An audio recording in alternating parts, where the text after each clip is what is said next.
Science. Welcome everybody to Rando Science. Rando Science. randoscience.com. We Yep. have a website. randoscience.com. Yeah, we've been trying to get it out there. Yep. So we have a website. It has all of our platforms on it. It Just also go has, to it. Yeah, it has two places where you can support us, Anchor and Patreon. So you can click on those links and you can donate money directly to us. So if you don't like advertisements and you want to skip through ours, that's another way Give us that your you money. can give us your money. Yep. So- So, I donate? Connor, you can donate. You can donate. Which brings us perfectly into who we have as a guest this week. we have my good friend Connor Lane. Connor works for Google as a software engineer. I feel like we should have had a drum roll into that. Like, Oh man, we should have some really cheesy sound effects. bro. Yeah, Let's do it. missed opportunity. But Can I get some like hip hop ad libs, some like gunshots and stuff? The air horn. yeah, Oh, that would be great. yeah, that would be great. But welcome, Connor. It's glad to have you. Or it's glad to have you. We're glad to Wow. have you. It's good to have you. English Thank you. is hard. I'm happy to be here. Yeah. So, Connor, let's start with the first question. We were talking earlier about your tattoo. For those of you who are watching, maybe can you show us your tattoo? Yeah. So I'll describe it as I show it. Yeah. So I have a forearm tattoo. I have a bee on the back of my hand, and then up my forearm I have an anteater with the sun behind it. Oh, let me get a better angle. Whoa. This is so challenging with the Yeah, the that's really mic. difficult. Yeah. Yeah. Dude, looks that so is so anteater. cool. And there's some coffee plants on the Wow. side and chamomile on the other side. Ooh. Very cool. Tell us And, tell us the thorns story of how you because you went through like a whole process to get this tattoo. So I tell us a did, little bit yeah, about yeah. that. Yeah, so this tattoo is complicated both in the sense of like how I actually got it and also what it means. So I'll start with what it means, I think. So all the little parts in the tattoo are symbolic mostly of my OCD.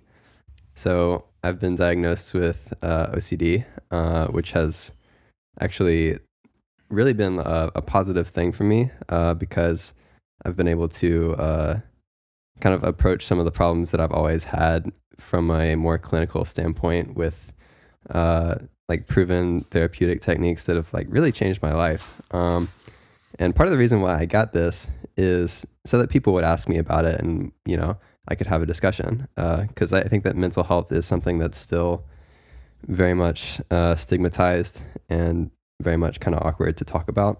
And Yeah, people are sometimes agree. surprised when they ask me about my tattoo and I'm just like, oh, you know, I have like severe OCD, and they're kind of shocked sometimes. And then I get other people that are like, oh, you know, I also have OCD. Like I hate my room being dirty. Oh, yeah. Which is kind of patronizing, I guess.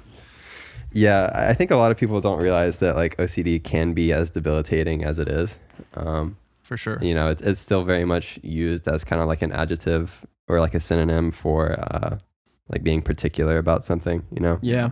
I've heard a lot of stories, but I don't think I've ever actually met somebody that's like really OCD. Like actually like That legitimately like diagnosed. Like diagnosed OCD.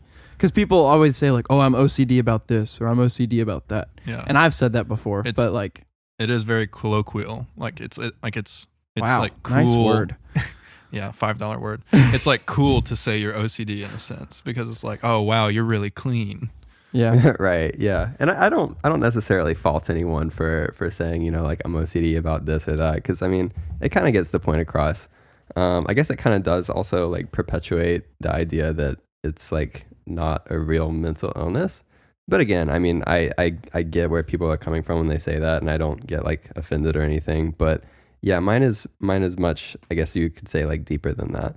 Right. Without getting Yeah. into like a ton of details, I basically had this like huge mental breakdown in 2017 where I wasn't able to deal with these intrusive thoughts that I was having, which are just kind of like, if you don't know what intrusive thoughts are, it's basically just kind of like an upsetting thought that comes to mind that you can't get rid of and that like bothers you deeply.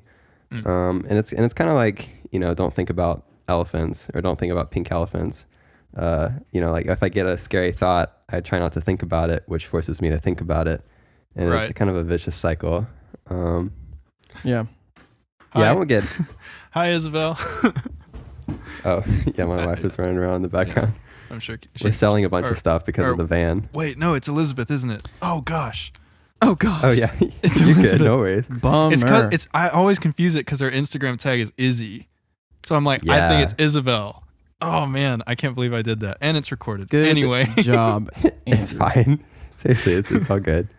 I don't remember what I was saying, but yeah. Yeah. Sorry, Yeah, we were anyways. talking about. Yeah. Sorry, you were talking about your OCD and Yeah. the back in 2017. back in oh 2017. yeah, you're good. Yeah. Intrusive thoughts.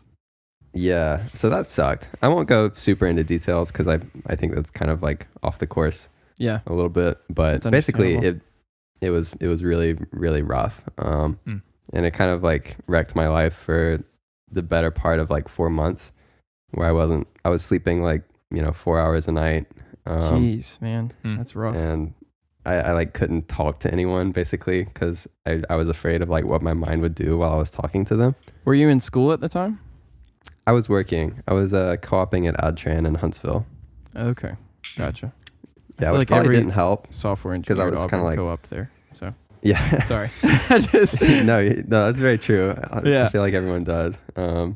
But yeah, that probably also didn't help because like around the time that it started, I kind of like separated from my like support group in terms of location. So it was Dang. just me up there. But anyway, yeah, I got diagnosed with OCD. And I learned some stuff to like cope with it and deal with it. And that really, really changed my life. And now I'm like a very strong proponent of like psychotherapy and counseling and psychology in general. It's become somewhat of a passion of mine, and I really love like talking to people about it. That's awesome. So would you say that like going through that was kind of a key part in getting to where you are now? Like Absolutely, it changed me in a lot of ways. It's also the reason that I'm not Christian anymore, but that's really that's another another rabbit. that's hole. another, Maybe we that's can talk another about rabbit that trail that we a little. could Yeah, we can explore. follow that in a minute, maybe. Yeah. But if you don't mind, I kind of want to ask about the. You said you're selling a bunch of stuff for the van. So you're like actually doing that, like for sure, It's looking extremely likely at this point. Yeah. dude. That's Van awesome. life. That's Well, so cool. Before we get onto that, I want to let you finish explaining the process of the tattoo and like Oh, the yeah, meaning yeah. behind it and everything. Yeah, I know. We're there's a reason it's called rando science. Yeah, because we Right, jump around a lot. Yeah. So Cool. go ahead. So yeah, I'll just quickly go through the components of the tattoo. So the anteater is me for no specific reason. That's just that animal that I've always like thought was really neat, and I guess I kind of like them because they're long and lanky like me. But Yeah, That's fair. so that's symbolic Connor's of a me. tall boy. Oh my god. Yeah. Yeah, I'm like 6'4". Damn. All right. Yeah, he is tall. The sun behind the anteater. Yeah. The sun behind the anteater, there it is symbolic of the support that I get from Elizabeth, because that was really crucial in like getting through the initial 2017 like breakdown. Yeah. And I couldn't have done it without that. The coffee is symbolic of the effect that drugs have on my OCD. Drugs, drugs are really weird. They do a lot of things to your brain, and like even something as simple as coffee can pique my anxiety and cause my OCD to be more difficult to deal with. So it's just kind of a reminder that like, I need to take care of myself physically. The chamomile represents support from my family. When I had my breakdown in 2017, my mom was like looking up all these like home remedies for like anxiety because she had no idea what was going on. None of us did. We all thought I was just kind of like going crazy. So she was like frantically looking up like home remedies, anxiety like every day. And one thing that she found helped was like chamomile. So she sent me a bunch of chamomile supplements and stuff. It didn't help, but it meant a lot. it was like important to me that I like take the chamomile supplements, even though they weren't Yeah. helping. Like it, for some reason, it was really important that, I have that support, whether or Yeah. not it helps. Maybe it's like, it's like symbolic of, the sort of selfless gesture that your mom was making and researching that stuff for you. And Absolutely. Yeah, yeah, definitely. it's really neat. And then The thorns. Okay, yeah. Go ahead. No, I was just like, Yeah, I remember there's a few other parts to the tattoo, and I wanted to, explore those. Yeah. The thorns are the OCD. They're around the anteater because it's always there, no matter what. And I'll probably have it the rest of my life. Although I've gotten very good at dealing with it, it still causes me issues from time to time. So it's just kind of a constant reminder. And the B is the importance of like community and really mostly community, because like I don't do super well alone, and community really helps kind of with my like mental well-being and emotional happiness, and it's just a reminder to like stick with people. I well, like that. it's a beautiful tattoo. Yeah, it is beautiful. For a beautiful person. Yeah. and I love For a beautiful person. No, I mean it. Like Connor's Connor's a very special person to me. Anyway, Oh, yeah, we won't get too Andrew. sappy, Oh my. but I right. love the placement of it. I love the tattoo. It's beautiful.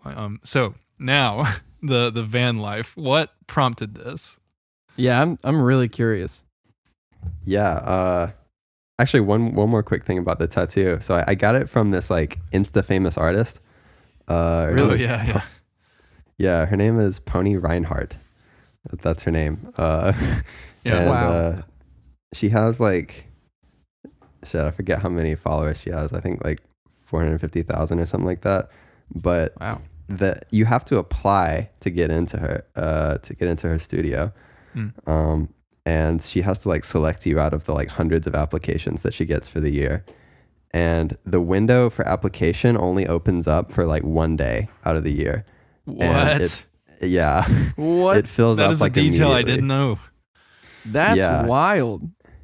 That's And so even crazy. after my idea got accepted, I had to schedule it. The scheduling opened, and within 5 minutes of the scheduling opening online, the entire months of October, November, December were filled up completely out of the Wow. people that she had accepted. Holy ridiculous. shit. Wow. That's wild. Yeah. That's so Yeah, great. but- That makes it even more like That makes it even cooler. it's such a cool story. and Yeah. it's such a cool There's like tattoo. so much behind that tattoo. Yeah. That's And incredible. it's a great opportunity to like have a positive impact on people who are suffering other mental health issues. Yeah. Even like maybe more mild forms of like anxiety and depression. Like it's just great to open up that discussion. Yeah, it really is. Yeah, that's the goal. There's actually, I have a friend at Google that already thinks or has already been diagnosed with OCD because he read my story that I posted on Reddit, and he felt like it like really aligned with him. And it turns out that he also has OCD. Wow. Wow. That's so cool. Already helping know. people. Yeah. That's dude, so cool. That's awesome. That's great. Yeah, that was really special. That's neat. So, van life. Van life. Yeah. Yeah, so it's looking extremely likely that within the next 2 or 3 weeks, we will be getting a $60,000 converted Dodge Sprinter van with a bed, kitchen, bathroom, shower, refrigerator, the whole works. Heating. It's basically a livable little Yeah. thing, and it's really tiny. And we've talked about this for a while, but we're thinking we're gonna go ahead and be crazy and pull the trigger. That's So- Dude. that's so cool. That's awesome. So what led up to this sort of decision though? Like what factors contributed? Yeah, good question. So, I mean, we've kind of always talked about living. So we love to travel. We've kind of always talked about living on the road. Last year, back in the before times, The we before had talked time. about before times. yeah, Do you mean before Corona? I've never heard it Yeah, called yeah. that. I love that. The That's- before times. That's awesome. I'm gonna have to steal Yeah. that. I'm sorry. no, you're good. So back in the before times, yeah, we talked about possibly like buying an Airstream at some point and living in it. But I mean, those are really expensive, even for the like cheapest ones. And also, it's like most of them are the size of an RV. And when you have something the size of an RV, you can't just park anywhere. You have to have special parking, you know? Yeah. You have to park in an RV park or in some like designated large enough spot. And so we kind of said, we'll put that off, you know, until, you know, we're ready to like hit the road and like find out all these things about where we can park an RV and stuff. And we kind of forgot about it. And then, you know, van life started trending and Elizabeth looked into it, and, you know, it occurred to us that a van of this size, you can park anywhere. And so it's although it's smaller and you're kind of more confined, you actually have more freedom in like where you can go. And of course, you know, that's not the only factor. So right now I'm paying like, you know, over $3,000 a month for rent in the Bay Area. And staying home all the time. Oof. So it's like, you know, why am I doing this? I'm paying so much for rent and I'm never even leaving the house. Yeah. So That's crazy. Google's not going to be back in the office at least for another like 6 months. Right. So good Lord. it's like, I don't want to do this for another 6 months. Yeah. Jeez. Yeah. That's understandably terrible. so. That's so exciting. And that's such a creative way to sort of like get out of the house too during this. It really Because is. you're not out of the house, but like your house moves. Right. Yeah. Yeah. It's got like a built-in like self-service booster antenna. The guy that had it, or the guy that owns it right now, is also a software engineer, and he like has worked from the van full time using this like network called Visible, which uses Verizon's cell towers. But you know, basically, it's possible to work from anywhere at any time. So we're just gonna drive all over the country. Wow. You know, Dude, that's park awesome. up on a cliff. I'm like low key jealous now. I'm super jealous. I'm like, now I want to look into van life. We should do the podcast from a van. Bro, that would be lit. That'd be so cool. Anyway, but we're not copycats, so we won't do that. We're not going to copy. No, please join us. We'll caravan. We'll Bro, caravan. yes. Let's do it. Have a little motorcade of vans. One's like constantly broadcasting the trip. Oh my God, that would be awesome. Dude, for real. I mean, I feel like the only thing more fun than like driving around the country is like driving around the country with friends in their vans as well. Bro, 100%. I have 1 semester of college left, so I got to finish that. Well, I could know. join. I guess, hold on though. My last semester might be fully If online it's remote, anyway. Hey, I've been thinking, so Bermuda has actually been offering people to live there for a year. Wow. While you work remotely or go to school remotely. That's interesting. And I've actually considered it. Me and Marissa, my girlfriend, are like considering going to Iceland for a trip. So like it wouldn't be like, you know, long-term travel, but like apparently Iceland doesn't have as bad problems with corona because it's so sparse. Yeah. Oh. So yeah, we're thinking about doing that. But real talk though, why does Icelandic have so many consonants? I don't know, vowels? dude. Like Reykjavik, like the city, it's like REYJK. It's just what is all going consonants. I don't know how to read that. Yeah. No, me neither. That's hilarious. And like everybody there's related. So apparently, I heard this. I don't know if this is true. I don't know if it's true, but I know what you're talking about. Apparently, there's like a version of Tinder in Iceland that like will filter your swipes to make sure that you're not related to the person. Oh my God. Because so many people are related there. Yep. Because it's just it's such a small country. It wouldn't be hard to like run into like a second or third cousin. You know? It's so funny. Anyway. Wow. So very cool. A lot of changes coming up in your life. It sounds like. Absolutely. It's very much like a transitional period. So I want to talk a little bit about your path to Google. Oh, right? Sure. So like when, I guess maybe let's start with like, actually let's start earlier. What made you decide you wanted to do software engineering? You know, I almost feel bad because it was never even a question for me what I was going to do. I mean, like as far back as I can remember, I was into computers. And it was really just, you know, I know a lot of like young people kind of like struggle with like what they want to do when they grow up. and I almost feel bad because I can't really relate just because I was like always on my computer, and it just wasn't even a question. That's so lucky, dude. That's yeah, awesome. That's though. pretty. Yeah, that's pretty awesome. To So have then, that. okay, follow up question: what was the first experience that you remember having? Like the first, memorable experience that you had with a computer that was like, wow, I love this. So there's this game called Star Wars Pit Droids. Okay. All right. Which was I haven't heard of this. It was basically like what's the Mario game with the little like toy Marios that you like wind up and you like direct them around?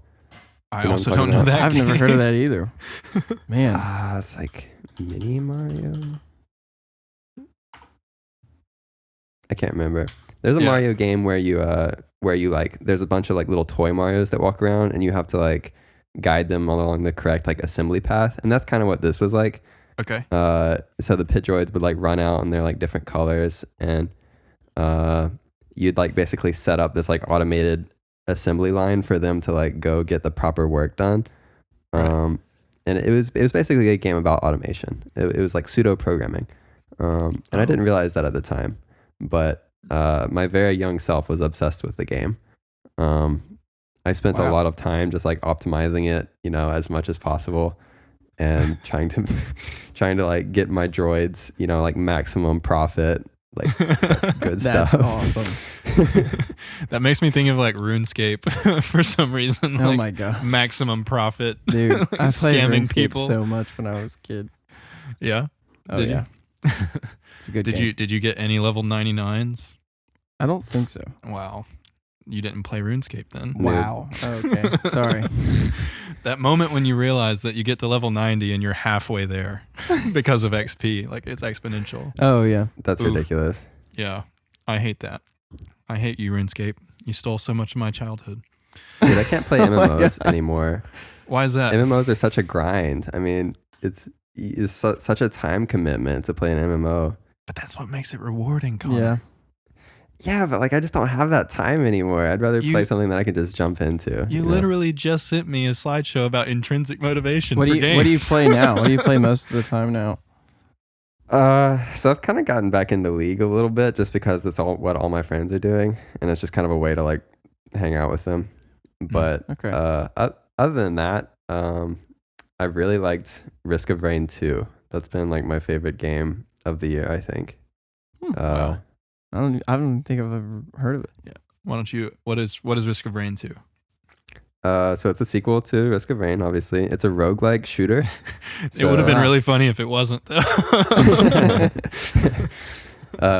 I'm really into roguelikes in general. Like some of my favorite games are like Spelunky, Nuclear Throne, and Risk of Rain, where like the game is random in a sense, in that like you can't predict what will happen, but all of the components of the game are like predictable.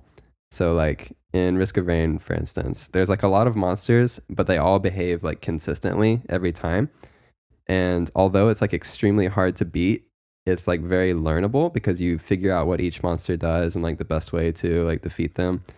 And even though the levels are like kind of procedurally generated and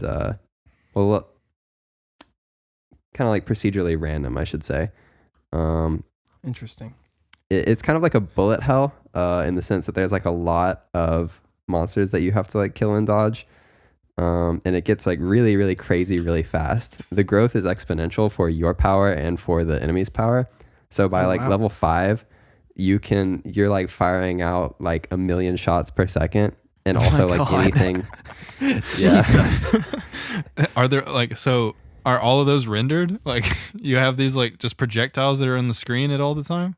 Yeah. That's so chaotic. It's really that's chaotic. Pretty intense.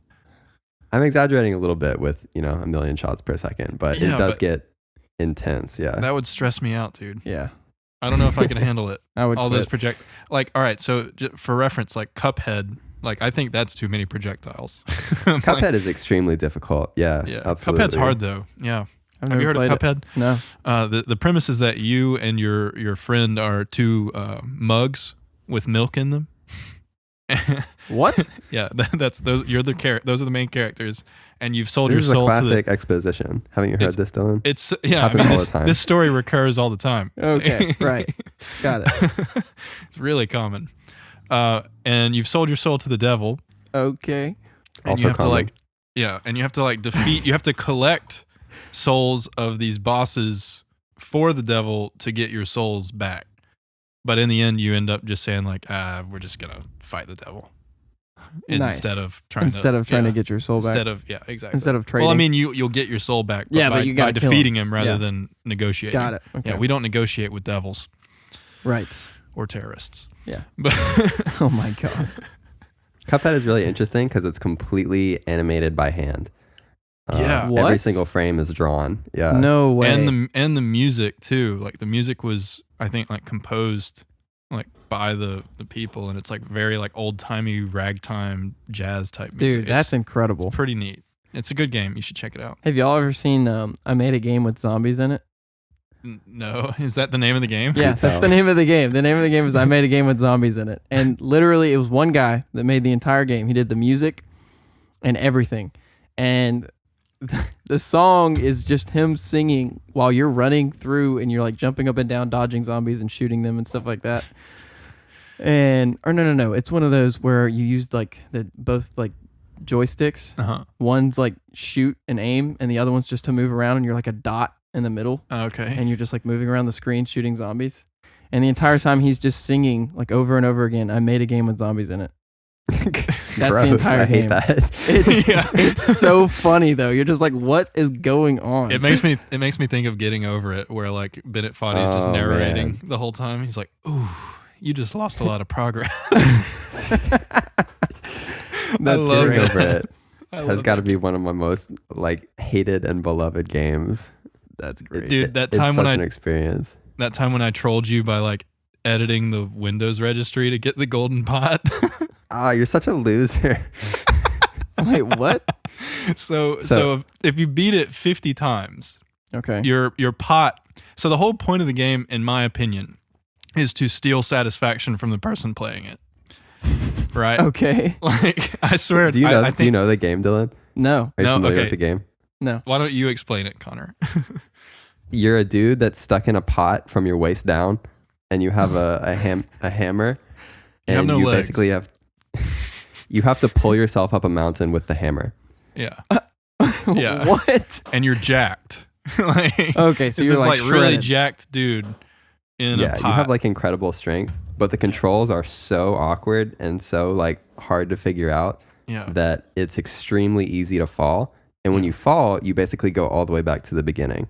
Yeah. So Oh my god. Like there's several opportunities to basically like reset and start over because and you it's just made like, one there's mistake. like one person like narrating it. Yes. And the person who created the game is narrating it and playing like ironic music. So it'll Oh be my like God. like music about falling down or like you know, stuff like that. Yeah. It's like you get up to the top, you've been like spending like an hour there, you're like all the muscles in your body are like fully tensed, and you like fall off, and he's like, "Oh, that must have hurt." Like, Yeah. that's It'll be like unfortunate. And there's like light jazz in the background, and I'm like having like a brain aneurysm from falling. who literally say things like, "Ooh, that's a deep dissatisfaction." What the heck? Oh my god. That's incredible. It's such a great game though.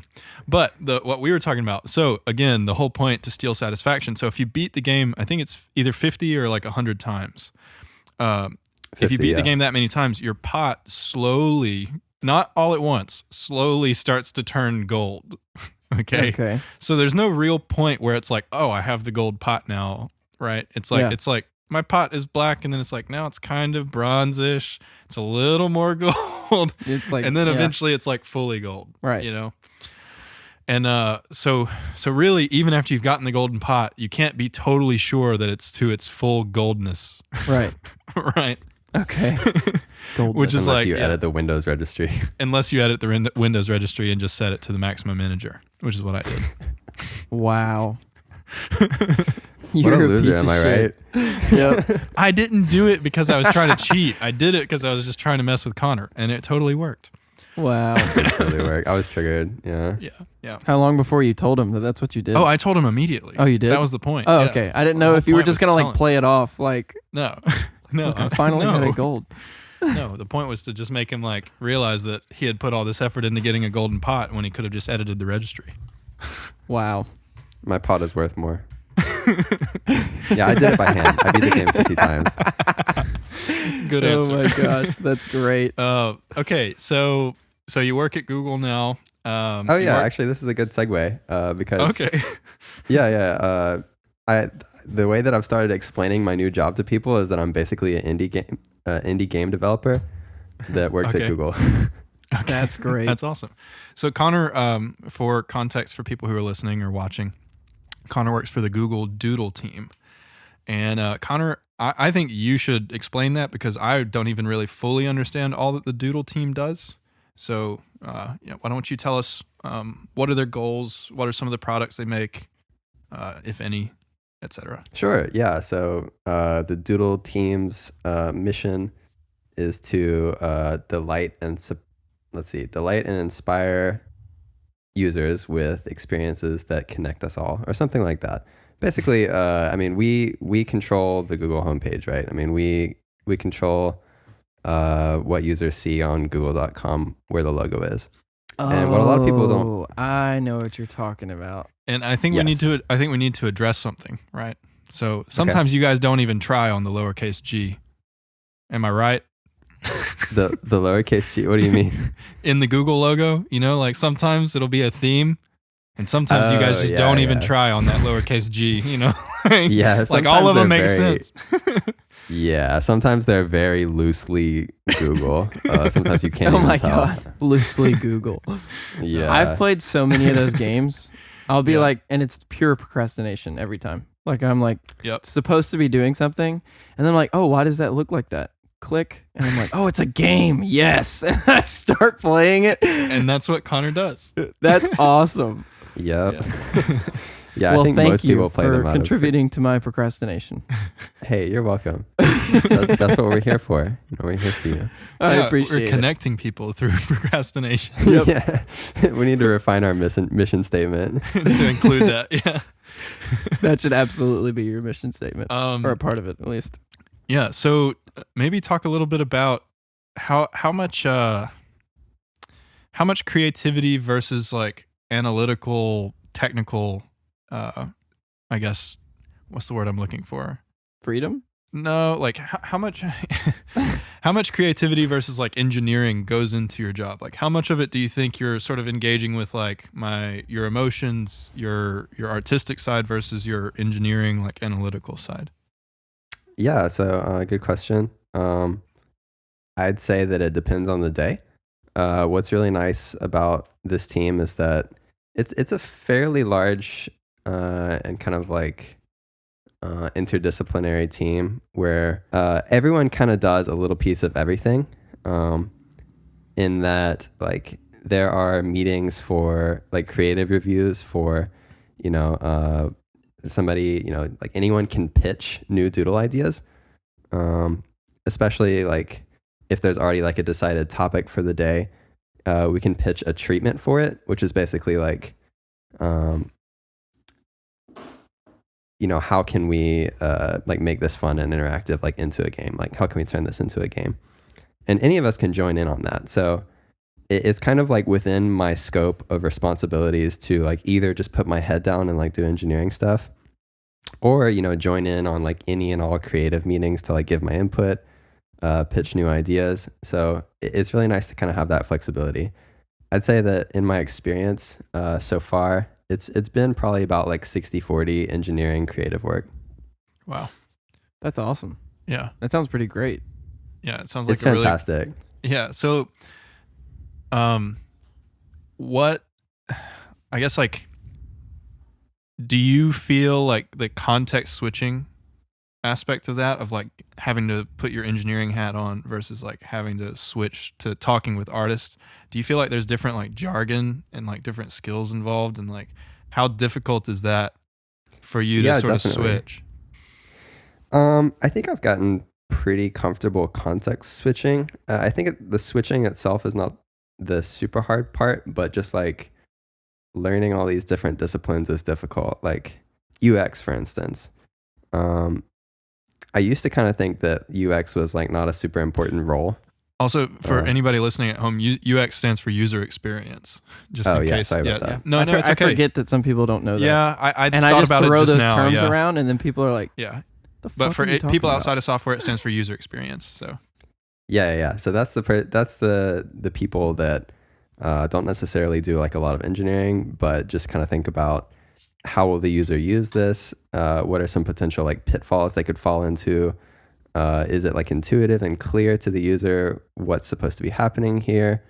And it turns out that is actually a very complicated job, especially for doodles, and especially when you consider like things like accessibility and like, is this doodle playable for everyone? Because that's also part of Google's mission statement, right? Is to like build for everyone, and that really manifests as pretty heavily within doodles, where we spend a lot of time even after we've made a game, like making it playable for everyone, and like enjoyable for everyone.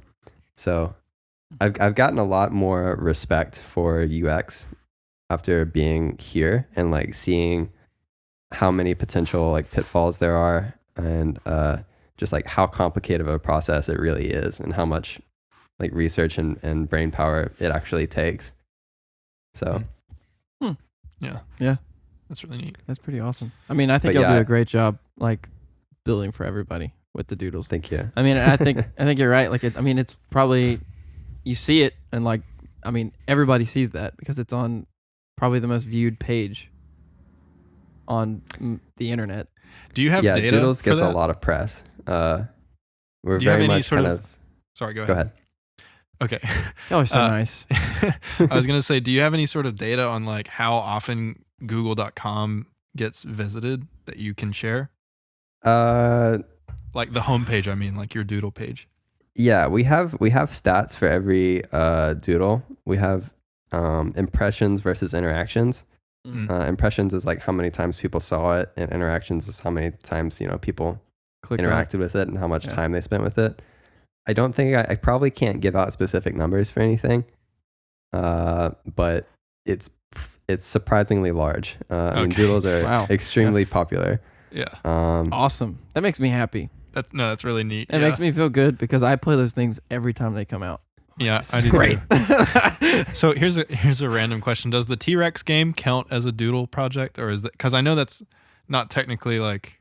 Yeah. Do y'all do that? That's slightly outside of our scope. We did not make that, I believe. Okay. We're part of that kind of a game. larger team called Delight, which not only like controls doodles, but also kind of like other little things within the search engine, like Pride Month, for instance. Like if you search Pride during Pride Month, there was like a little rainbow banner underneath the SRP. That's the search results page. Okay. And I believe they did the T-Rex game, along with like the like do the 5 thing. That was them. What was that? The Do the 5. What was that? That was I know what you're talking about. Yeah, the 5 things for coronavirus. Mm-hmm. Yeah. Oh, I Yeah. see. Okay.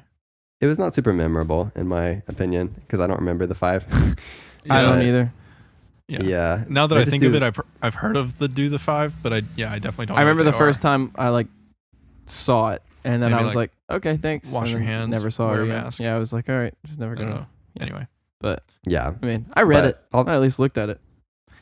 Yeah. All that to say, like, I think they do a lot of little things here and there throughout the engine. And they also do the like Easter eggs for search queries. Like if you search certain things, you'll get little Easter eggs. Like if you search like askew, the whole page tilts a little bit. Oh, What? yeah. Or like if you search like, is it recursion? And then Yeah, I he'll think- like, did you mean recursion? Yeah. Yeah. That's pretty And- funny. Which is, for those of you who don't know what recursion is, it's whenever something like sort of references itself. Yeah. So by searching recursion and then asking if you meant recursion, it's like referencing itself. If you search do a barrel roll, the entire page does a barrel roll. Oh Yeah. yeah, I've done Or- that one. Or if you search, I think Elgoog, I think it like will mirror the logo. Oh, really? I didn't know that one. Yeah. Did yeah. y'all ever do the when you on YouTube you could play Snake with the little loading circle? What? Yeah. Oh, yeah. Did you ever do that, Connor? Yeah, I have played that. Yeah. I've I done How do remember you a do that. couple it? of What do you times. do? I don't know if you can still do it, but Oh. it used to be a thing. You can try Okay. it. It probably still is there. But I'm basically, gonna- when the loading spinner is If only there was a spinning, I think search you could engine just start pressing. Yeah, we could. where I could look this up. If only there was some sort of way I could find this information. Yeah. But yeah, you could just basically like while it was loading, if you just pressed an arrow key, it would start a Snake game. Wow. That's so neat. I'll never forget the first phone that I had, like a Yeah. Nokia brick, Yeah. that, if you dropped from space would just extinct everybody. Yeah. The one. Like I had one of those and it came with Snake on it and I freaking loved that game. Yeah. I spent so much time playing Snake. Yeah. Yeah. Well, people at Google, if you're listening, bring back YouTube Snake. Yes, if it's not there, which I'm not sure if it is or not, but if it's not there, bring it back. We Yeah. want it. I think there's another version of Snake that you can play somewhere within the Google search page that actually has like a speedrun community around it. Wait, what? If you look up like Google Snake speedrun, there are people that go pretty hardcore on like trying to like get the maximum length snake in the shortest amount of time. Wow. That's awesome. Like, do they write programs that do that, or do they try to do that manually? They do it themselves. Okay. Hold on, let me grab my dog real quick. Okay. Okay, there we go. What's your Pup. dog's name? Blueberry. Blueberry. I like that. Yeah. What a cute Blueberry pup. Lane. Thank you. This video is going to get That's so a- many hits for this dog. Just for Blueberry. Yep. Oh, She's a little cutie. She's very she's popular. precious. Thank you. She's pretty And what adorable. kind is she? We don't really know. We think she's a Sheltie and Aussie mix. Very cool. But A we got her from Chaussee. the shelter. Yeah, something like that. Chaussee. A Chaussee. Cool. Well, so earlier, ooh, trouble. So Earlier, you mentioned Trouble. that there's like a lot of psychology that goes into UX. How much Yes. of that is something that you get to participate in, and like what? I guess maybe like just explain that a little. Like what kinds of psychology or like what kinds of human behaviors are you thinking about whenever you're like designing some new product or designing some new doodle? Yeah, totally. I guess there's a few different directions I could go with this. I could talk about like Take them psychological. I could talk about like cognitive biases that people have coming into a game, where they may not know or expect the way that we intend on them to play the game. Like for instance, we have like a weekly play test where everyone that's working on a game gets together in a meeting with like basically the whole team and says like, hey, everybody, try my game and tell me what you think. And all of the engineers are like gamers, right? I mean, we all have like a lot of experience playing games.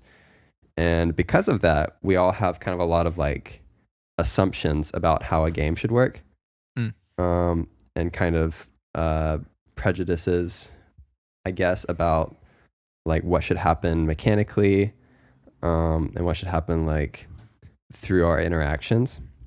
But not all of us are like that. Like some of the people on the team are, not I guess non-gamers, and it's always kind of like interesting and surprising to us what they do differently at the start of the game or throughout the game that we didn't expect them to. Like it's always very interesting when they say like, oh, I didn't realize that this bar filling up meant that, I could press this button or whatever. Because to us designing the game, it's like, that's clear. But when someone says, it wasn't obvious to me how this worked, you kind of have to like dig into like why. And you sort of get into like this like psychological space where it's like, okay, because the color was like blue, or because the color was like a cool color, it didn't stand out as like something important or like immediately like needing attention. Whereas if it was like red, that would catch the attention of the user more and tell them that it's something like more of like an alert that they need to pay attention to, like stuff like that. Yeah. I'm very much not an expert at UX, so mostly to me it's just kind of interesting and entertaining when stuff like that happens, and then like our resident like UX people will kind of like chime in and say like, oh, we could probably fix that by like tweaking the size and shape of this, making the outline darker because of so and so. And it's all very interesting and very logical when you think about it. Yeah. Cool. That's really cool. Yeah, I mean, that's something that I don't have a lot of expertise in, but that's kind of one psychological area that factors into it. And then the other, which I could talk about for a lot longer, but I'm not going to, is... You totally can, though, if you want to. Okay. You absolutely can. Well, so the other area is motivation for playing a game. So this is something that I've been kind of like personally looking into a decent bit. And that's like, why do we keep coming back to games? Why do we enjoy playing games? What drives us to just keep coming back and doing the same thing every day? And it turns out that can kind of be narrowed down to this concept of intrinsic motivation. So intrinsic motivation is compared to extrinsic motivation, where extrinsic motivation is something that you do because of some external reward or punishment. So like some outside factor says like, you need to do this thing or you'll be punished, or like if you do this thing then you'll be rewarded. And that's like a very powerful short-term motivator. Like the best example is like money. Like, do this thing and I'll give you some money. It's like, okay, sure, yeah, absolutely, I'll do that. Yeah. But it's kind of like a short-term fix and doesn't really last.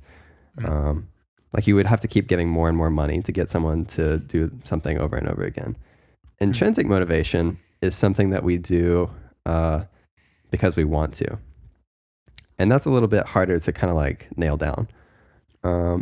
There's this dude who's still alive, Edward Deci, who in the 70s kind of coined the term intrinsic motivation, because up until that point, it was kind of like widely thought that the best way to get someone to do something was through reward or punishment. And he kind of challenged that in the field and was like, I think that there's other reasons.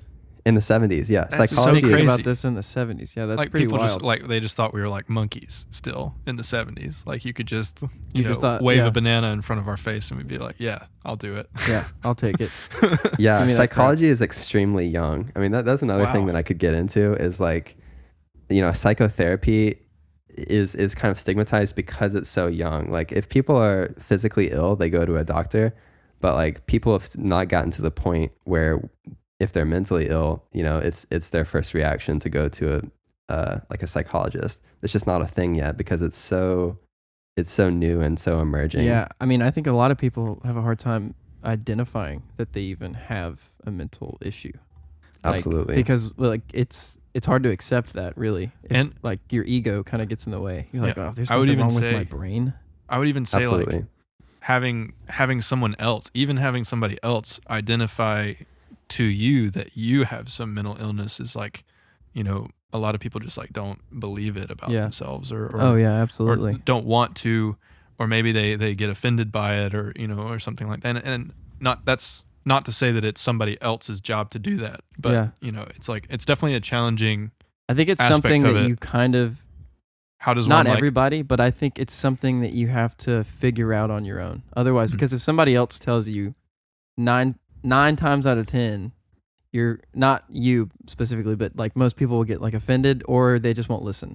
Yeah. It's don't kind know. of like, I feel like, at least personally, I had to figure it out on my own. Yeah. That like, What are your thoughts on that, Connor?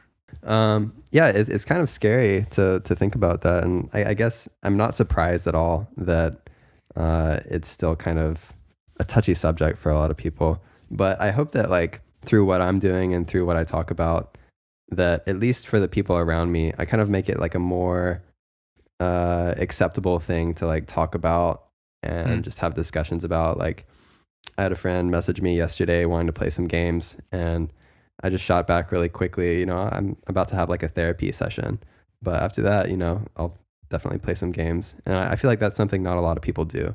is just kind of like be open about therapy.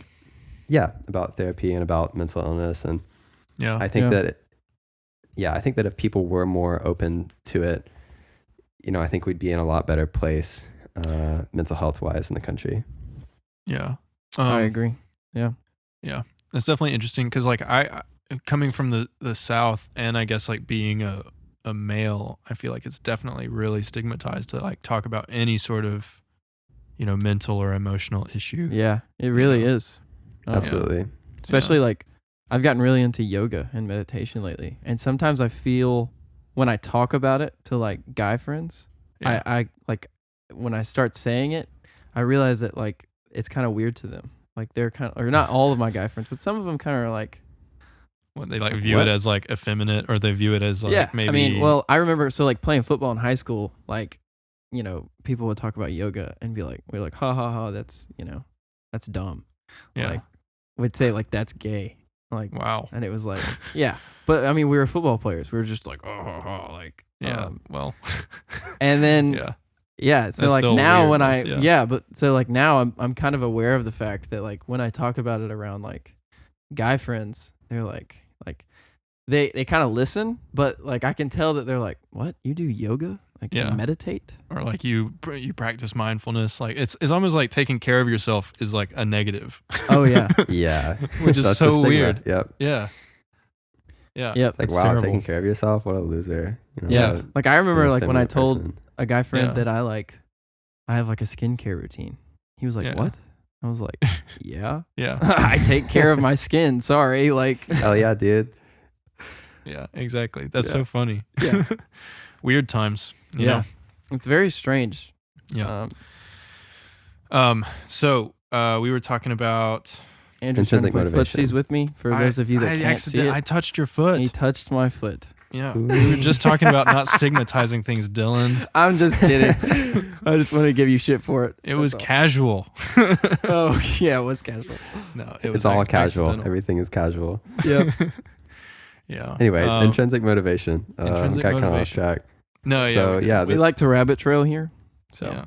It happens a lot.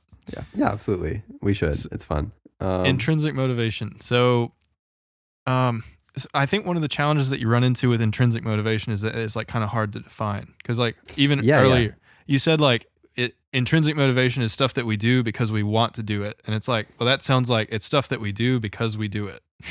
Yep. Right. Yeah. So this That's a good way to guy, put it. Edward DC, him and one of his colleagues came up with a system. Let me see if I can find. Yeah, self-determination theory.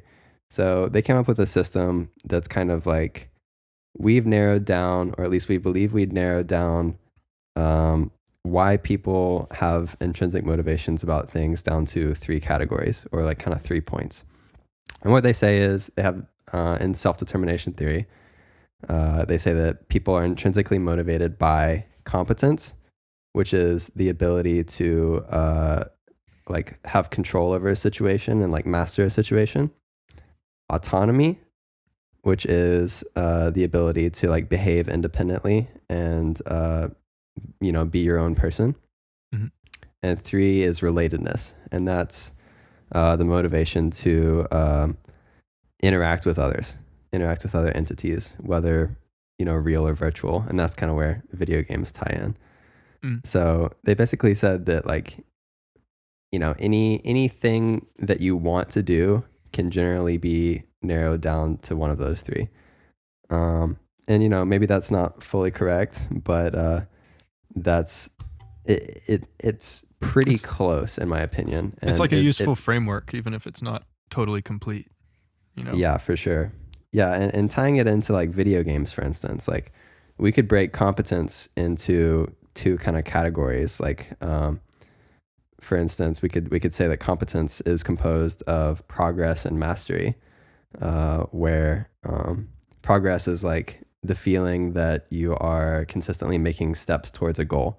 And like a lot of games are based on that, like the Mario games, for instance. I think Mario games are, you go level by level, you're making progress, you're advancing the story, You're getting to the end, and that feels good, right? I mean, it feels good to make progress. You want to keep going. Right. Yeah. There's this thing called the endowed progress effect in psychology, which says that you're much more likely to want to finish something once you've started it. So yeah, once you just I would agree begin with on that. something, you're much more like driven to finish it. And that's just, Yeah. I would that's say kind that's of like an what innate thing. I'd say that's like what holds a lot of people back from success. Really, is that they won't start something, and then that endowed progress effect. Is that what you said? Correct. The endowed progress effect doesn't take over, so they have no momentum to like carry themselves through to the finish, right? And it's like, well, if you would just take the first step, then you might get a lot further than you thought you would, purely from this sort of like natural motivation. Yeah. I think fear of failure holds a lot of people back from starting on things that they want to do.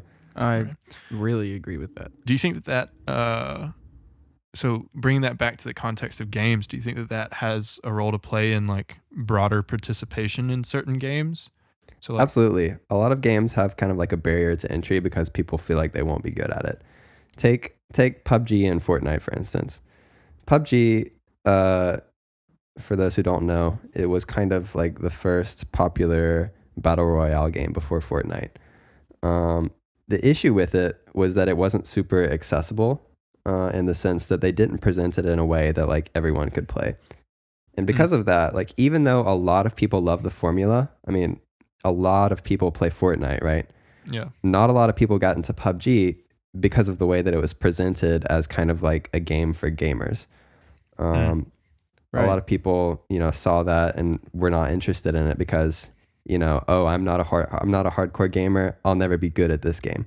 Right. Whereas like Fortnite almost has the feel of it's like a game for 10-year-olds. You know? Like, Yeah, it's goofy. I mean, even younger than that. yeah, it's like so non-intimidating. Yeah.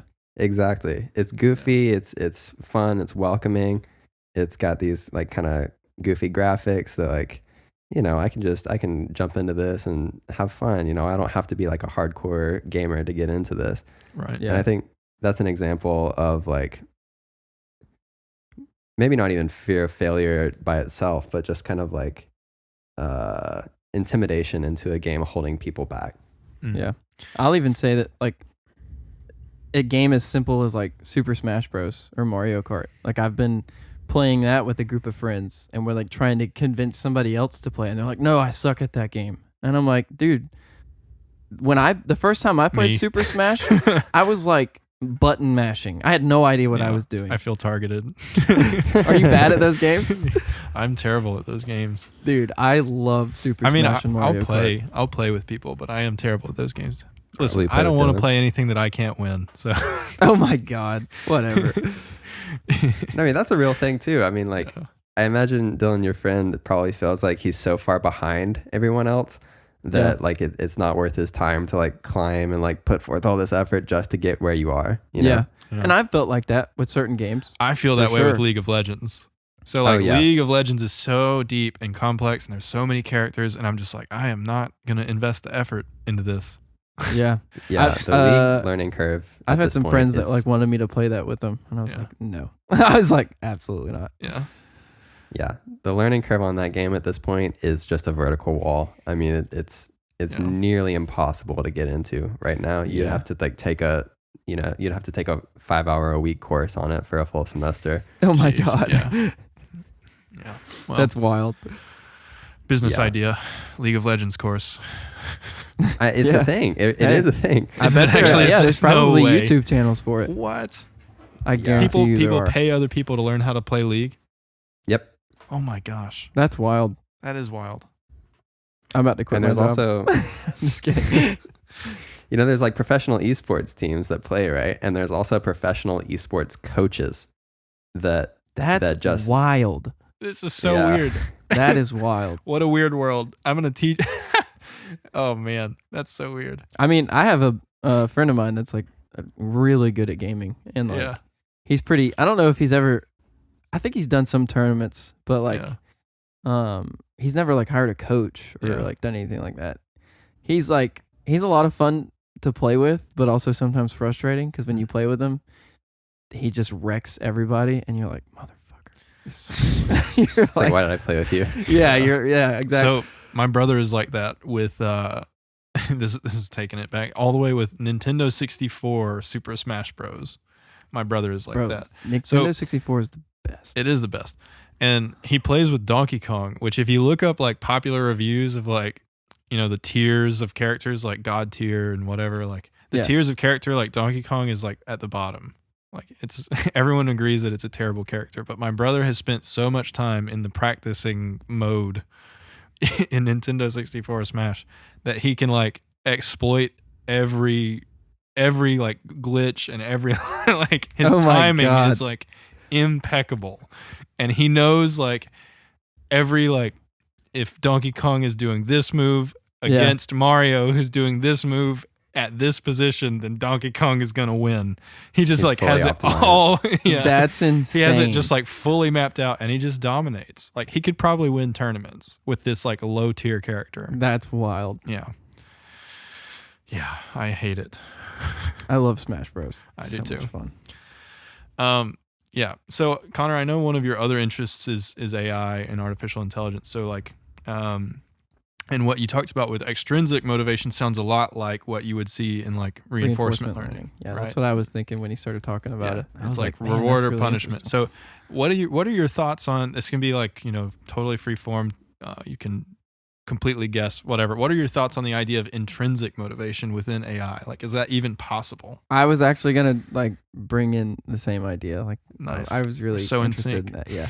Oh yeah. Yeah. I haven't even thought about that. I'd say that like the reason that extrinsic motivation doesn't last in humans doesn't apply. Oh, can you hear me? Yeah, we can hear you. Dylan is actually using the handle of a drawer. My nightstand handle I'm using to pop my beer because I don't have my I don't have a my keys are on the other you side got a of cold the room. beer? Tink. Nice. Sorry, you were saying? You're good.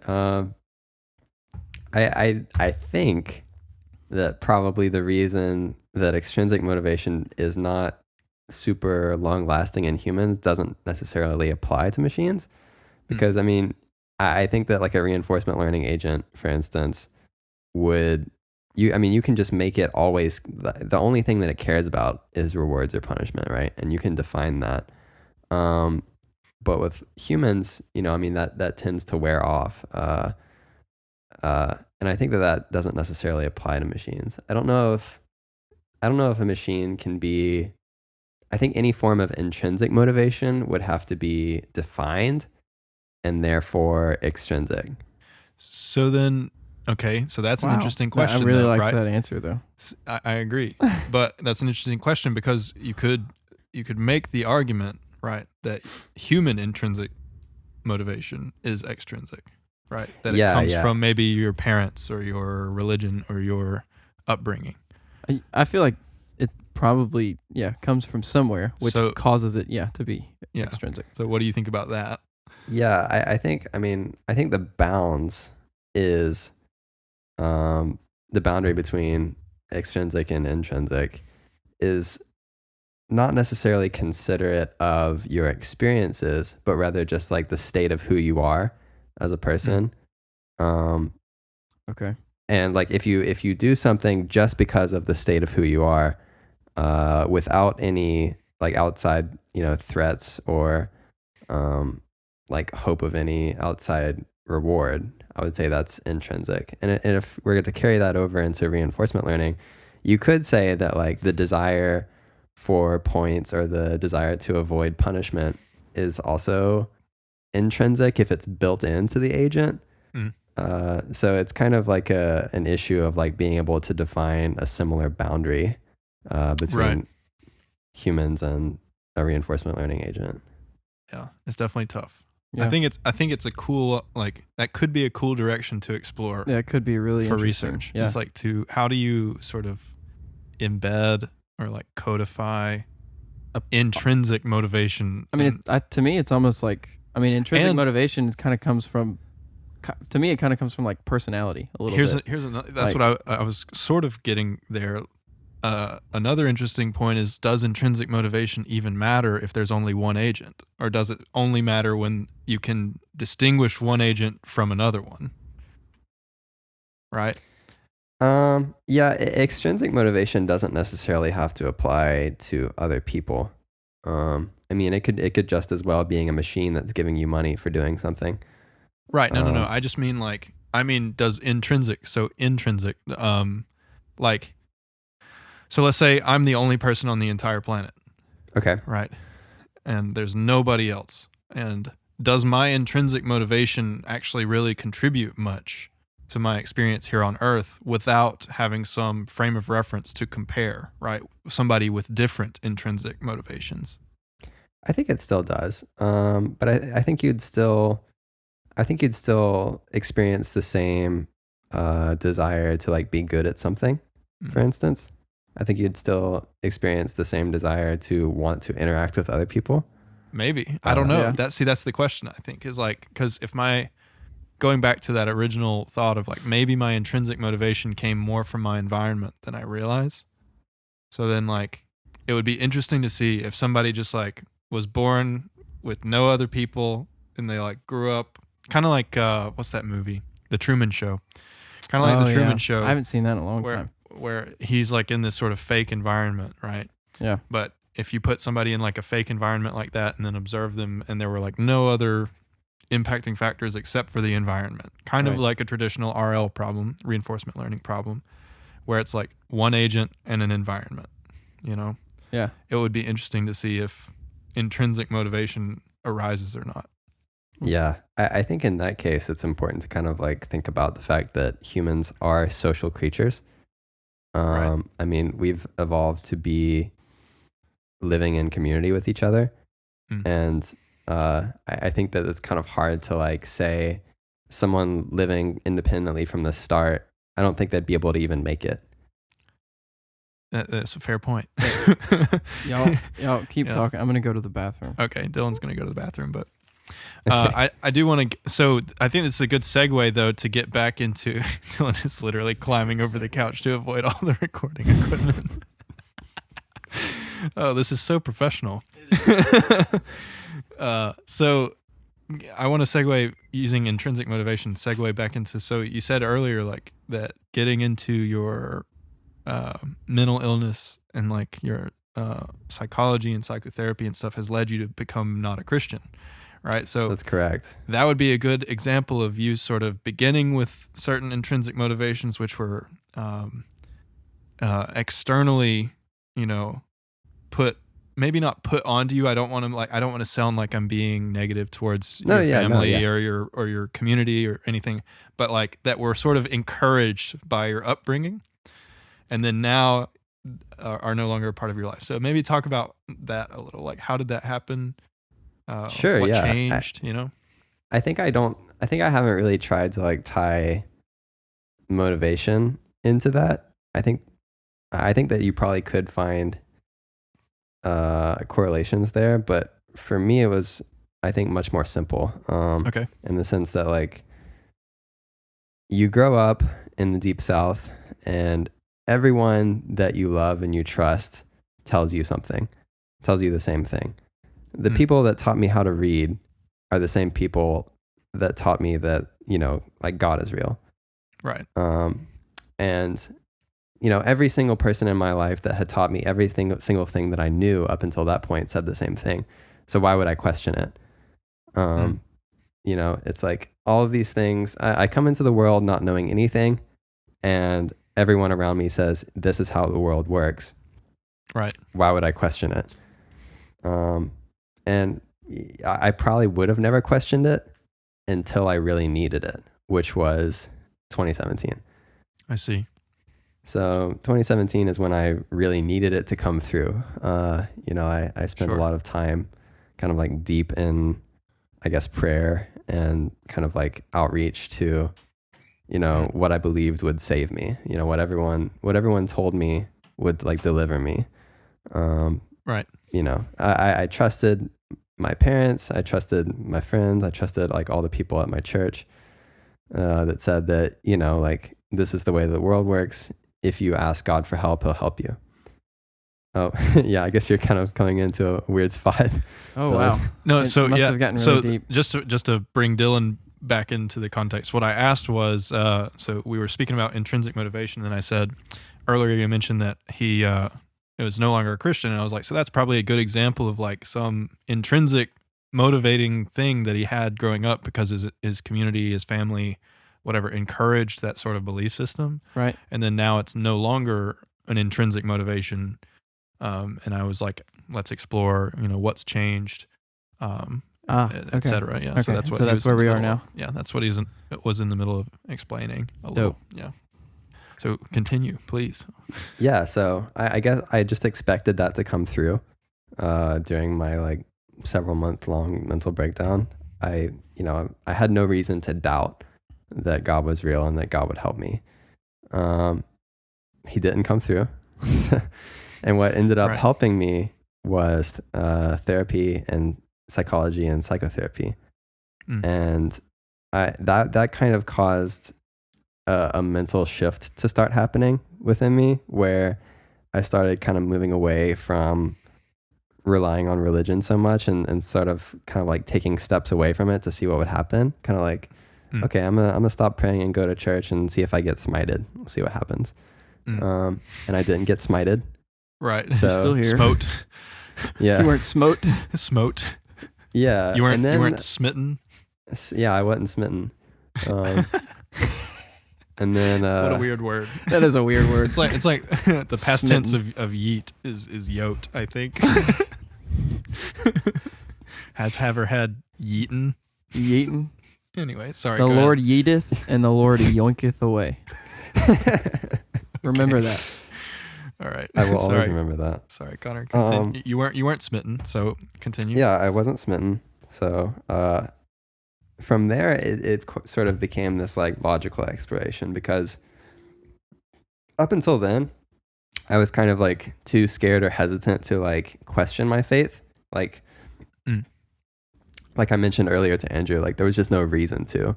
I had Right. everything I wanted. Everything was going well. There was just no Right. reason to question it. Like I was happy. I was content. Yeah. But there came this point after I started moving away from it where it's like, okay, I feel more comfortable really questioning this now, like really Right. questioning my faith and like exploring this more objectively and not being so scared that I'm going to lose it. Like I just kind of went into it as like, whatever happens. I'm going to have an Yeah. open mind about this. Let's get into it. Yeah. Right. And from there, it didn't take long to realize how much bullshit is crammed into Christianity. Just how many fallacies, how much like hate, how much like systematic like prejudice and like corruption there is. Right. Mm-hmm. And that's not to, some people like practice the faith like in a healthy way, I think, that doesn't hurt others. I think the issue is like once your faith, you start to kind of like impose that onto other people. That's where I Right. draw issue with it. That's kind of where I draw the issue with pretty much any religion, if you start imposing it on to other people. Like you should Exactly. keep those beliefs to yourself, and if somebody chooses to follow that, then great. But it's not your responsibility to change somebody's mind. Right, and that's probably part of the difficulty that people face in a lot of religions. So evangelism or proselytization is a big word. What does that mean? So to proselytize somebody is to convert them to your religion. Yeah. Whereas and that's part of the mission. Yeah, and for whereas a lot of evangelism religions. is more just like Right. sort of telling the story. Right. Proselytization is to actually convert, right? Right. And so it's part of the mission. So it's like a huge conflict that people have where do you respect somebody's boundaries, or do you follow what your faith says is, sort of necessary to prove that you're devout, right? Right. So it's definitely like an interesting dilemma. I mean, I would say that if you find somebody that's just like miserable with their life and, they're not a Christian, and you start, trying to convert them to Christianity, and it helps them and they're happier as a Christian and they're living a better, healthier lifestyle, objectively, Right. then that's okay. But if you come across somebody that's perfectly happy, has no issue with their life as it is, and they're living objectively a healthy, happy lifestyle, Right. then there's no reason to push what you believe onto that person. It's actually really funny you say that, because I've done a lot of thinking about why people get into Christianity in the first place, and I've kind of narrowed it down to 2 reasons. Okay. At least my belief. So Sure. Let's hear it. the promise of heaven or the fear of hell, or both. Okay. And that's it. That's the bottom line. Okay. And so, yeah, I think that people are either, like you said, Dylan, living a shitty, unhappy life, and the idea of getting a second chance after you die is fantastic. You know, it's like, right. hey, I can become a Christian and like do this whole thing again and like better, you know, and, you know, live forever with all my friends and family. Like that's great. You know, sign me up. Right. And I think that that's the start of it. I think for a lot of people is like, I'm unhappy. Let me find purpose through this and hope through this. And that's what heaven offers. It offers you purpose in life and hope after death. Yep. Right. And for other people, the fear of hell is what gets you. And that was me when I was a kid. Was like, wow, I'd really not like to, you know, suffer forever. I think I'll be a Christian now. And that's, you know, what a lot of Bible thumpers do. Is like, I remember sitting in the pew. It's like, do you know what's going to happen to you when you die? Like, do you? And I was like, oh, I don't know. Like, you better come up here right now with your little prepubescent voice. No, I don't know. I don't know. They're like, you better get up here right now, or you're going to hell. You better get on your knees right now. Yep. Yeah. I think it's just an interesting concept to try to like come up with an idea of what it's like after death.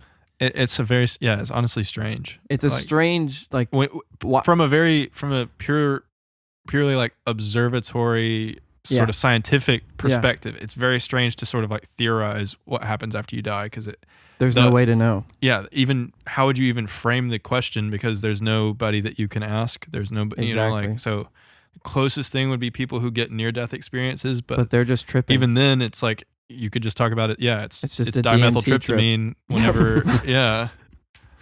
It's just it's either a really bad trip or it's a really good one. And both of those are documented on more traditional DMT, you know, studies. So like people have, you know, crazy bad experiences and crazy good experiences because it's a chemical interacting with your brain. I do want to say that I'm not 100% sure that it's been like proven that you have a DMT trip when you die, but there's a lot of evidence that points towards it. I think it's pretty well documented. I'm not. I would, Is it? I think so. You mean like as you die, like as you lay dying? That your brain releases DMT? Yeah. Sort of naturally. Okay, like at the moment of your death. Brain. Yeah. Yes. Interesting. So they think that. So I read this paper. I would really have to Google it because I'm gonna butcher it if I just try to like tell you. But basically, what they basically the receptors that receive oxygen, when you start dying, it basically uses DMT to receive more oxygen. Go ahead. Just to clarify, when you say receptors receiving oxygen, do you mean like receptors in your brain that are getting it's oxygen in the brain. to like I your said, brain? I was going to butcher this if I didn't Google it. Okay, but cool. I should have just Googled it and just I'm just making read sure. it. I'm just trying to. Yeah. It could be in the brain, but your brain has to get oxygen. Yeah, for sure. your brain needs oxygen. So yeah. Essentially, what the research paper that I read, or it was an article or something, but what they said was, as it's not getting oxygen, it uses DMT to try to get more. That's interesting. And then when you die, it's like full release of DMT. Because I don't know the chemical formula for DMT, but I would imagine it probably has oxygen molecules. But anyway, cool that stuff. That sounds kind of scary. What, a DMT trip as you die? Yeah. Dude, have you gone on Reddit and looked at read bad DMT trips? You can find some horror stories Holy about trips. crap. Yeah, it's crazy. I was reading one, and I've told Andrew about it, but I was reading one. This one's so crazy. This one's weird, man. This guy, so he was like, yeah, one night I was sitting at home and I smoked some DMT and nothing happened. And I thought it was kind of weird, and I guess I just figured that it was bad stuff. So I threw it out, and I went on to live life. And, oh boy, yeah, Connor knows where it's going. 2 or 3 months goes by, and then he goes to a party. At the party, somebody offers him some DMT, and he's like, yeah, sure, I'll take it. So he smokes some more DMT at this party, like a couple of months after smoking and throwing the stuff out. Yeah. And he said after he smoked at the party, he woke back up at his house like that time night. Travel, yeah. Dude. Like those travel. 2 to 3 months never happened. What? Yo. He just lived 2 to 3 months. Now, here's what makes it really trippy for me. Imagine doing that and then living out that exact scenario after you woke up and actually getting to that party. Oh, that would be terrifying. That would be super weird. As if the trip was some sort of clairvoyance into your future or something. Would be wild. But he said that he started doing things out of character after he woke back up to make sure that it was real. Like Inception, he had a little top. Yeah. Kind of. I mean, at that point, I would probably start doing something like that. Yeah, I mean, I would. Yeah, I'd be terrified because that would be super scary. No, thank you. But so, I guess kind of coming full circle, it's interesting that you frame Christianity in terms of the promise of heaven and then the fear of hell, because to me that sounds very strikingly similar to reward and punishment, right? Yeah, which is absolutely. Extrinsic motivation, and we've talked about how extrinsic motivation kind of has these diminishing returns. So it would be it can, but if it's constantly held over your head, that's another thing as well. Certainly, and I would argue that extrinsic motivation has diminishing returns. It probably varies by person, right? I would say there's definitely people out there who are highly extrinsically motivated, right? And Absolutely. then they don't have as much of a diminishing return on money, for example, or something, or maybe religion. Yeah, I mean, one extrinsic motivator is praise from other people, and a lot of people are very highly driven by that. Right. Definitely, I think you're correct when you say that people have different weights assigned to different. Yeah, because we're all just in a simulation. We all have different weights. I mean, we might. Yeah. Elon Musk. We're getting him. I guess I'm saying his name every episode. It's one of our goals for the podcast is to get Elon Musk on the podcast. Oh, wow. That's quite a goal. No, shoot for the moon, man. Yeah, totally. Absolutely. Yeah, just like Elon Musk. Except Very for Mars. Good. I believe in you guys. Oh, thanks. You were saying something, though, before I said that. I think it might have been about the simulation. I can't remember. Oh, okay. It's all right. I probably wouldn't say anything important. Okay. But yeah, so it's interesting that you frame it that way, because to me that would be a good explaining factor for why a lot of people end up turning away from religion, is because they get to a point in their life where the return of that extrinsic motivation is so low that it's I don't need this anymore. Yeah. I think for me, I just realized that the only reason I was in it was fear. Yeah. And I was I don't want to live like this. I don't want to live under fear. Yeah. And it doesn't make sense to me that a just God, a fair God, would let someone suffer literally forever for an infinitesimally small amount of time on earth. I think if you view it in the scope of all of eternity, that your 80 some odd year life is a blip on the radar, and then whatever you did I don't with even that think it's a blip on the radar. It's nothing. Well, I mean, it's approaching nothing, zero. Yeah, it's approaching zero. So, in mathematical terms, So it's this just can't be right. I mean, that just can't be strange. the case. When you frame it in terms of when you frame it in terms of math and science, it definitely becomes more and more of a foreign idea, right? Yeah. For anybody who's listening who is maybe more devout in their faith, I don't want to discourage anybody, though. Yeah, absolutely not. So Yeah. like if it brings you happiness, if it brings you peace, then it's doing its job. Right. I think for me, maybe it stopped bringing me happiness and peace. Right. And that's kind of why I like dove into it the way that I did. Well, I mean, I have a ton of respect for you for the honesty and openness about it. It's really cool. Oh, thank you. Yeah. No, I mean, I'm glad that there are people out there that are willing to have conversations like that. Yeah, because when we met, when we started hanging out, I was still a Christian. Yeah, I know. And I met you in 2017, which is okay. Yeah, I met you early 2017. It was fall 2017. That's when I met you. Okay, so I was probably still kind of like struggling with it then. You had short hair.